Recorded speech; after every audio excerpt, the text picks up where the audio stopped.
Thank you for joining us this afternoon. My name is Sarah. I'm the program director at Blue Ridge Literacy, and today we are very happy to welcome our special guest speaker, Stephanie Holladay. Hi, thanks for having me. Thank you so much for coming back and joining us to honor this year's 35th annual celebration. So many of you know of Stephanie's previous involvement with Blue Ridge Literacy. Now, Stephanie, can you talk a little bit about your involvement and how you got involved in the first place? Sure. So I started as an intern at Blue Ridge Literacy. I was a student at Roanoke College, and this was all the way back in 2012 when I interned. I actually helped with promotional materials of BRL. And then later, after I graduated, I came back to BRL and I was a teacher, and I learned a lot in that role and I loved it. And when the opportunity to become an employee came along, obviously I took it, and I was a program coordinator, eventually into a program director, and then the stars aligned and I became the executive director in 2000. When was that? 18? Or did I leave in 2018? so that is kind of my very fast and rapid trajectory at BRL. And I should also mention that between interning and coming on as a teacher, I was also a volunteer. I did some citizenship volunteering and some one-on-one literacy tutoring as well. That's perfect. I have an extra question here.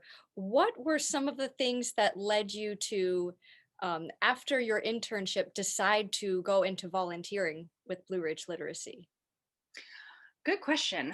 So I studied English, and as many English majors I didn't really know what I wanted to do, but I knew that I excelled at things related to writing and reading.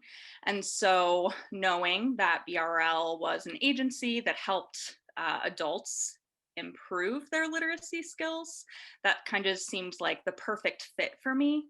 And then, of course, I was aware of BRL's very flexible schedule, which as a college student was necessary. So I was able to volunteer, once or twice a week. And that worked out really well for me.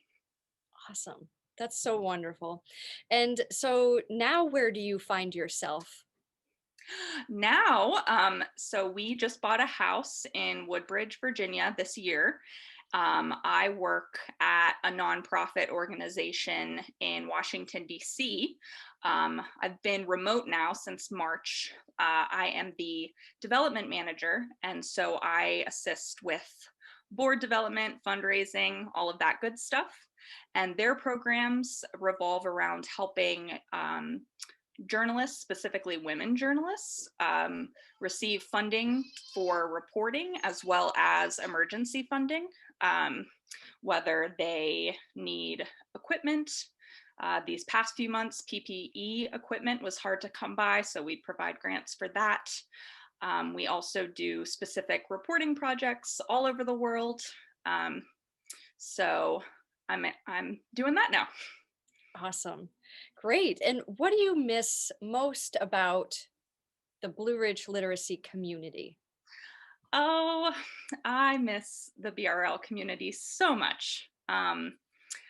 I really miss, of course, all of the adult learners coming in every day and having English classes and just being able to catch up about, what did Razia do this weekend? I hope she's still there, and I hope that she sees this. Hi, Razia.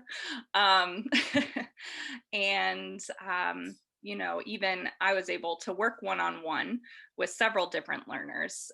That personal time, really getting to know the people you're, trying to help. I really miss that. And of course, the Roanoke community is just so tight knit. And so, yeah, I definitely miss being a part of that. That's amazing. Oh, thank you so much for joining us today, Stephanie. Um, we've loved having you with us in the past, and we wish you the best of luck in the future. Thank you so much.